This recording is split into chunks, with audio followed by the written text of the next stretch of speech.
Hey everyone, this is Michael again, and welcome to my Monday Night Raw review. This is going to be my review of Raw from this week, from this past Monday, considering I didn't get a chance to watch it because I was working, so I DVR'd it. So this Raw was the Fallout from Survivor Series, and it was held at the Staples Center in Los Angeles. And by the way, guys, if you haven't checked out my previous video that I uploaded earlier, I uploaded my Survivor Series review. So if you guys haven't checked out that, definitely go check it out. It's the previous video. I reviewed that. So, yeah, so this Raw, this was a pretty shitty Raw, in my opinion, just like how it is every week. It was fucking abysmal, this Raw. So, but you know, there was some stuff that I liked, you know, mostly with Seth Rollins and Dean Ambrose. So, but all in all, this show, it was pretty fucking shitty. But the show opened up with Baron Corbin coming out saying that, you know, Raw is the A show, you know, because and he says last night, well, it was at Survivor Series. He says at Survivor Series, it was one for the history books, and the credit, you know, should go to Stephanie McMahon. And so Stephanie ends up coming out. That was Corbin's, you know, introduction for Stephanie. So Stephanie ends up coming out, soaks it in, and says Raw had a clean sweep, and a lot of the success is thanks to Corbin, of why, you know, Raw won at Survivor Series. You know, they're all goody-goody about Raw winning, like, hey, we won the Survivor Series, we beat SmackDown, hey! So, yeah. So, but, she says, you know, the Raw family helped to decimate SmackDown, and that Shane has to lie, cheat, and steal his way. And, you know, taking, of course, jabs at Eddie Guerrero. And, you know, and she ends up saying, you know, Shane has to lie, cheat, and steal, and not Raw, because they proved that they are the best. And she was like, oh, we're going to celebrate. Yeah, let's celebrate. Yeah, let's celebrate. Let's celebrate Raw winning Survivor Series clean. Let's give Raw the win. A show that's really shitty week in and every single week. Yay. And so Braun Strowman ends up coming out and says at Survivor Series he held his end of the bargain and that he wants a match with Baron Corbin. And so Stephanie says to Corbin that at TLC, which is the final pay-per-view of this year, Stephanie says to Corbin that at TLC, he will be taking on Braun Strowman. And Strowman says, you know, he's going to get these hands. And Stephanie tells Corbin that if he defeats Strowman at TLC, he will be permanent general manager of Monday Night Raw. And I'm like, oh boy, we don't want that. We don't want to see that.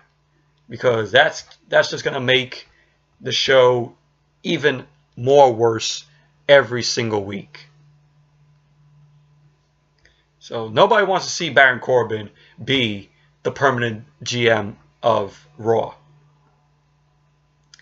And Stephanie says that if Corbin loses at TLC, he will lose all authority, which all of us pretty much want to see. And so Strowman says he will lose. Strowman says that Corbin will lose because Stephanie said he could pick the stipulation. If you remember last week, you know, Stephanie and Strowman ended up making the deal. You know, Strowman wanted this. He wanted Baron Corbin. He wants, you know, Brock Lesnar. He wants stipulations for both the matches. And, you know, so Strowman ends up saying that, you know, he could pick the stipulation. and he won't be reliable to ripping Corbin to shreds. Stephanie says to Strowman that he will have his Universal Championship match against Brock Lesnar, which it's going to be held at the Royal Rumble.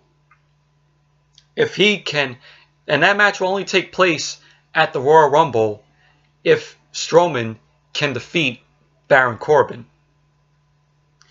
And so Strowman says to Corbin to enjoy his time as acting GM while it lasts. And he says at TLC, him and Corbin are going to have a TLC match. And so Corbin goes to Strowman saying, oh, that's a terrible idea. And the match favors him. And he's going to leave Strowman in a twisted steel rubble. That is, if Strowman can make it to TLC. And he says Strowman is going to face... Corbin ends up saying that tonight, Strowman, or, on Raw, Strowman is going to face Bobby Lashley and Drew McIntyre in a handicap match. And so Stephanie tries to up the match, tries to up it a bit more, and she says she's going to be making this match now a 6-man tag team match against Bobby Lashley, Drew McIntyre, and Baron Corbin versus Braun Strowman, Elias, and Finn Balor. And she ends up saying that the match is going to take place, next. And so then we saw Bobby Lashley, Drew McIntyre, and Finn Balor make their entrances. And then Raw went to commercial. And then when Raw came back from commercial, we had Elias out there saying that, as he leads the people into the promised land, times will get tough and they will have to make a decision. And he goes, WWE stands for Walk with Elias. And so then he plays a few bars on his guitar like always. And he goes, oh, who wants to walk with Elias? The whole shit thing with him. And it was announced by Michael Cole that during the commercial, Baron Corbin put a twist to the match. And he is now making it a 6-man tag team elimination match. So that's what the match became. And the match itself, it was, okay match. It was back and forth between them. The first one to get eliminated from the match was Finn Balor. He got eliminated because Drew McIntyre ended up hitting him with the Claymore kick. So, and Finn Balor was the first one to get eliminated. Elias was the second eliminated because he got eliminated by count out because Lashley, he was going to work on Leo Rush because Leo Rush was distracting Elias, and so Elias was going after Leo Rush. And then Bobby Lashley came and speared Elias on the outside. And so Elias ended up getting eliminated by count out. And towards the end of the match, the match ended in a no contest because Drew McIntyre ended up getting eliminated by, I guess, disqualification. It was disqualification because he ended up hitting Strowman with the chair. Then we saw Lashley and McIntyre end up double teaming on Strowman. McIntyre, was shown just hitting Strowman with the chair still. Lashley then came in and speared Strowman on the outside. This was all taking place on the outside. And McIntyre then started, being down on Strowman.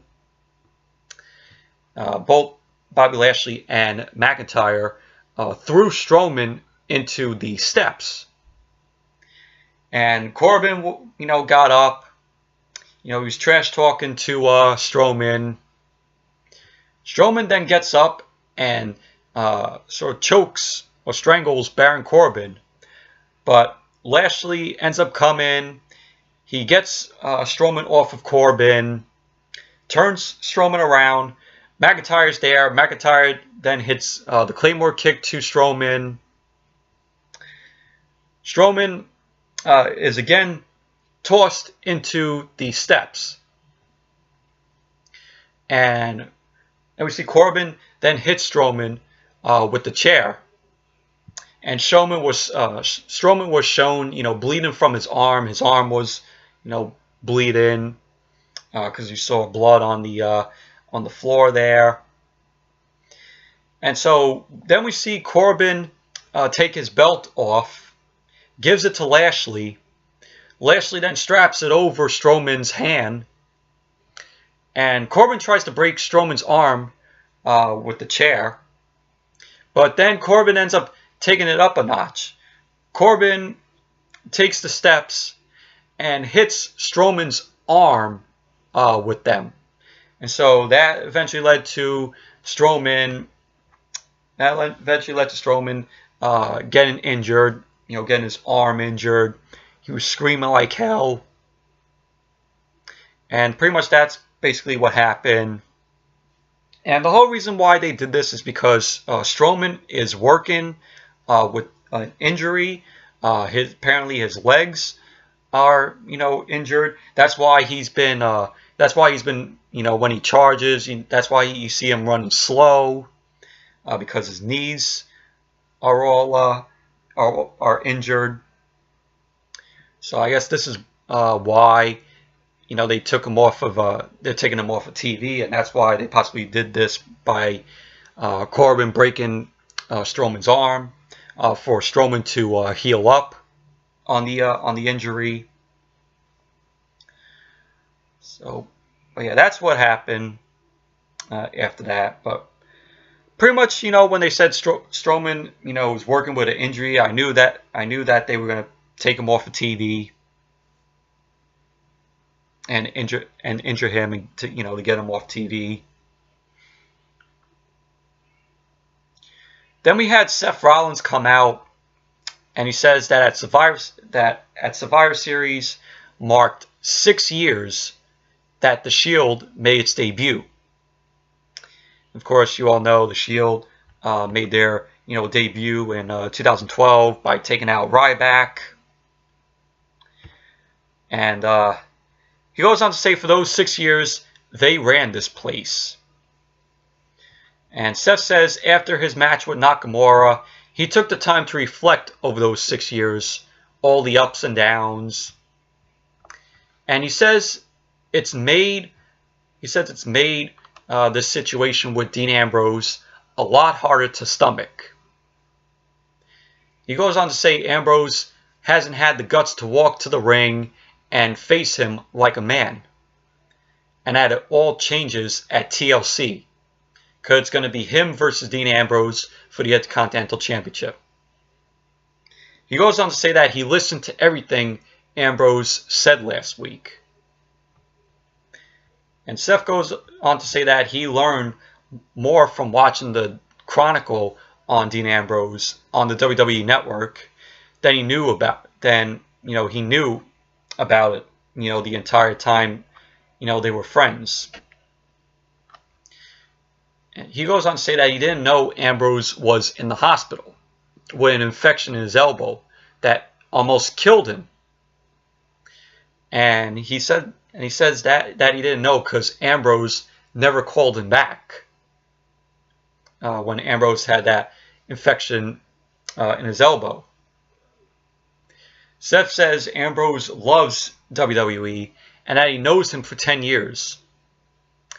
And he goes on to say that for the 4 weeks, all Ambrose is doing is hiding and talking. Yes, 4 weeks coming up after Ambrose turned heel, took down Seth Rollins. And Seth says he is feeling highly aggressive now and tells Ambrose to come out because he's looking for a fight. And then we get Dean Ambrose on the Titantron saying to Seth that things had changed and that for 6 years the Shield did more harm than good. And he says nobody knows what happened when the camera stopped rolling or behind the scenes. Dean says for Seth to come find him and he'll show him. And so we see Seth go to the back, in the garage, because Dean Ambrose was in the Staples Center's garage, and Seth goes to the back in the garage saying, where is Ambrose? Have you seen Ambrose? And so he goes to this guy asking, oh, where's Ambrose? And the guy goes, oh, I don't know. And one of the guys ends up telling Seth to get out of his face. And so we see Seth knock down both these guys, which was funny. But out of everything on this whole show, this was the most interesting. Out of this whole show was the Seth Rollins, Dean Ambrose stuff. So we end up getting that.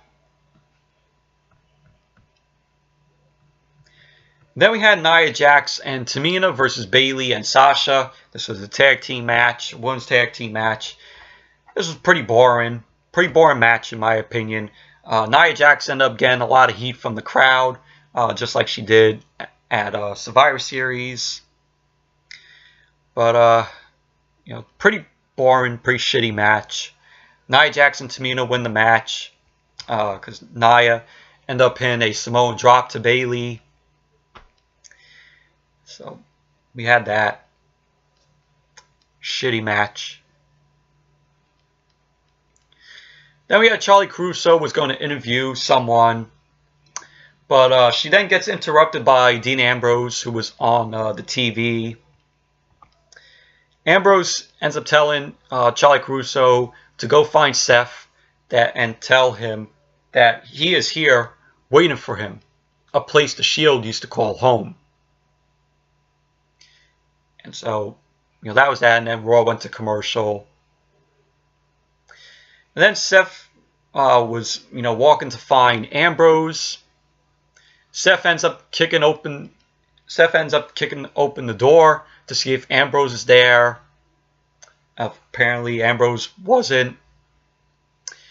And when Seth turns around, all you see is the words "Burn it down," spray painted on the door. So Dean Ambrose playing, mind games with Seth Rollins there.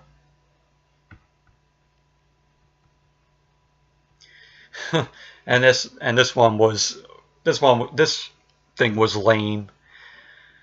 Then we see Drake Maverick he was on the line getting food from catering, where they're all making fun of him when he peed his pants at Survivor Series. Heath Slater and Rhino end up making fun of him. Chad Gable's laughing at him, and Chad says to him he doesn't know what what Drake Maverick is talking about, because Drake Maverick was pissed off, saying, "Oh, you think this is funny? You think this is funny?" And that's when Chad Gable said to him he doesn't know what he's talking about, and not to get pissed off. I said that in quotes, pissed, meaning another joke to Drake Maverick. And Drake Maverick was like, "Oh yeah, you're in for it tonight." And Bobby Roode says he and Chad are good to see Drake Maverick in bladder shape tonight. So, but yeah, this thing was lame. It was fun, lame humor. It was awful humor. Then we had Lucha House Party Kalisto, Gran, Metalik, and Lince Dorado versus the Revival. Yeah, let's get another team. Let's get another tag team to make another joke to face the Revival. Man, how low can the Revival go with facing, tag teams like this? The match itself, it was meh. Didn't fucking care for it. Fucking Dash Wilder gets distracted by a stupid piñata, and that led to one of the Lucha House Party members, I guess it was Gran Metalik or Lince Dorado, end up pinning Dash Wilder, and so Lucha House Party ends up win the match. And this match was on the Lucha House rules that all 3 members had to compete. And I'm like, how low can the Revival go? How low can WWE, destroy the Revival even more by putting them against a tag team like the Lucha House Party? I mean, it's a fucking joke. Then you have on 205 Live, Lucha House Party feuding with TJP and what's his name? Mike Kanellis. Really, to me, the Revival, WWE needs to get the Revival off of Monday Night Raw and put them on SmackDown, because I think they would have a chance on SmackDown. I mean, look who you got on SmackDown. You have, the Usos. You have Gallows and Anderson, which they don't even use. So yeah, but to me, the Revival should go to SmackDown. If they have another superstar shakeup, the Revival needs to go to SmackDown. Get them off Monday Night Raw. Look how low they're going. Look how low WWE is going with the Revival. It pains me to see the Revival this low, because they were so good in NXT. They're probably the best tag team that NXT ever had. You bring them up to the main roster, and you fucking destroy everything that they did in NXT.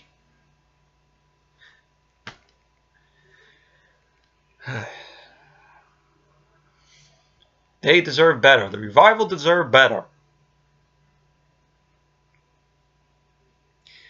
Then we had Charlie Caruso interviews Seth Rollins about Dean Ambrose. Seth says he is annoyed, frustrated, and he's going to find Ambrose and hurt him. And Seth goes on to say what he said about Rome. He goes on to say, of what Dean Ambrose said about Roman getting what he deserves. And he says Ambrose went too far on that. He says when he finds and gets his hands on Ambrose, he's going to be asking himself why Ambrose turned his back on us. So that was a short little interview with Seth. Then we have Ronda Rousey come out. She goes on to say that at TLC, she is going to defend the title against Nia Jax, which we all don't want to see again. We saw it at Money in the Bank. I mean, Ronda was impressive in that match, but it wasn't a great match. It wasn't a great match to begin with. Nobody asked to see Ronda versus Nia once again. So Ronda says she knows how dangerous Nia can be. And she ends up saying that at TLC, she's going to tap out Nia, and it's going to be a win. And she says after she is done with Nia, the next chapter of Ronda and Charlotte is going to be written. So yeah, so Ronda and Charlotte, they're not done. Hopefully, whether WWE goes with Ronda and Charlotte at WrestleMania or Ronda and Becky, That would be cool. That would be cool to see. And she says she is going to find Charlotte and finish what they started at Survivor Series. And she says she came here, Ronda says she came here to show us what a true champion is. So she ends up saying to send anyone out to fight here, because if she can't defend the Raw Women's Championship, she doesn't deserve to be champion. And so, oh, did somebody come out? Did some woman come out? No. Oh, did you say Baron Corbin ended up coming out? Oh, yeah, if you said Baron Corbin was coming out, you're right. Baron Corbin came out. And she says he says Ronda's request to defend the Raw Women's Championship is denied. And he says he is in good coincidence that he can't let her compete. And so Ronda says to Corbin that she has had 17 fights and that she never pulled or postponed one. And she says she never did, because that's what it takes to be the baddest bitch on the planet. So Ronda ends up telling Corbin to go to the back and find a challenger for the title, for a title. And she tells Corbin if he wants a shot at the champ. And Corbin was like, oh, best of luck. And he goes and he says, you know, he's going to find an opponent. And he ends up telling Ronda that she will be the next Raw Women's Champion. And so Raw goes to commercial. Then when it came back from commercial, it was Ronda Rousey versus Mickie James. Mickie James was Ronda's opponent for this match. But the match itself, it was pretty shitty. Pretty shitty match. Ronda ends up getting the win, retaining the Raw Women's Championship, end up locking in the armbar on Mickie James. All Ronda did in this match was do the Piper's Pit thing, which they call, which is that judo flip that Ronda does. She hit it 3 times on Mickie. So, and then, you know, Ronda got Mickie in the armbar, and Mickie ended up tapping out. Ronda still retains the championship. I mean, this pointless match. It was fucking pointless. And then after the match, Nia and Tamina come out. And we just see, you know, Nia giving a warning to Ronda. So that was that. But all in all, pointless match. Pointless match between Ronda and Mickie. And then you had Chad Gable and Bobby Roode versus AOP. This was meh match. Another meh match. That was pretty boring in my opinion. Just Chad Gable. What was shocking was Chad Gable and Bobby Roode ended up getting the win. Gable ended up pinning Razor with a sunset flip. So Chad Gable and Bobby Roode win the match. I'm like, who gave shit?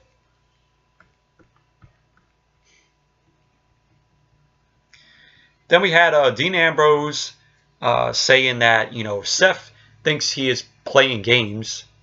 And that, you know, he says it's fun watching Seth run around the Staples Center, you know, all night trying to look for him. He goes on to say that Seth is so whiny. And it's not about Roman. It's about the bond between brothers who are, you know, broken, crushed, and shattered. And he says if Seth finds him, he will break him. He will break him, crush him, and shatter his bones. And then Dean Ambrose goes to say, oh, I smell something. I smell something bad. And he says it's coming from the people.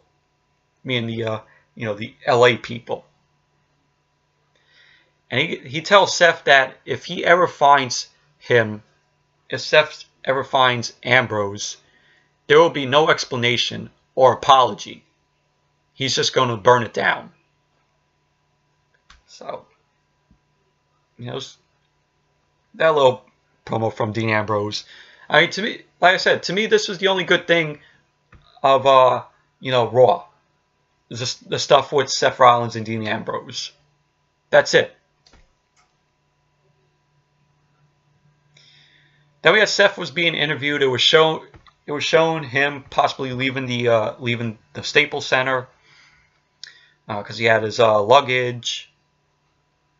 And Seth says he's got a flight to catch, and that Ambrose doesn't want, you know, Seth to find him, cause, you know, that Ambrose doesn't want him, you know, to find him because he clearly knows what, you know, what Seth is gonna do to Ambrose. And he goes on to say he got him one-on-one. He got Ambrose one-on-one at TLC. And so it just shows him, you know, leaving. And then we had Natalya versus Ruby Riott. You know, this was a typical women's match. Pretty boring match, in my opinion. Natalya ended up getting the win with the schoolboy pin on Ruby Riott. So, there you go. And then we had Dean Ambrose coming out and saying he doesn't feel sorry for himself and he hates how the people cheer for Seth because it makes him sick. And Seth, you know, was shown, you know, he was talking about, you know, Dean Ambrose was like, oh, what's that smell? I still smell that. What's that smell? And, you know, he says, oh, it's all these people here in LA. And so Seth is shown in the back. He was running. He was coming out to the ring to you know, to get, you know, Dean Ambrose, to get his hands on Dean Ambrose. Seth ends up coming out and he takes down Ambrose.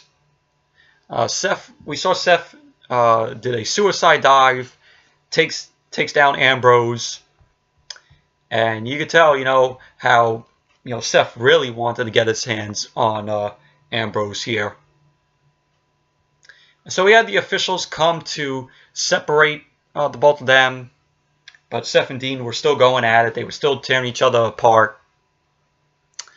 And Seth was going for the stomp, and Ambrose ended up moving out of there. And so Ambrose then low blows Seth Rollins. And Ambrose says, you know, he was trying to talk to the people, and he was like, "Oh, talk." That's what we heard from him, you know, without the microphone. You know, they do that trash talking. And Dean ended up laying out Seth with the dirty deeds. Ambrose ended up getting out of the ring. Stops, goes back into the ring. He ends up laying Seth Rollins out with another dirty deeds. And that's how pretty much, you know, Raw ended. So, but like I said, this was a shitty Raw. Only good stuff that I liked was the stuff with Dean Ambrose and Seth Rollins. Like I said, that was the only, you know, entertaining part of Raw, of this Raw this week. So, but yeah. So, anyways, that's it for my review of this week's Monday Night Raw. Thank you all for watching. Hope you all enjoyed this review. There will be a Raw review on Monday for this Monday's Raw. So that's coming up. I just want to let you all know, you know, who watch my reviews. So yeah, so hope you all enjoyed this video. If you did, give this video a thumbs up, comment, subscribe, and until the next video, I'll see you all later.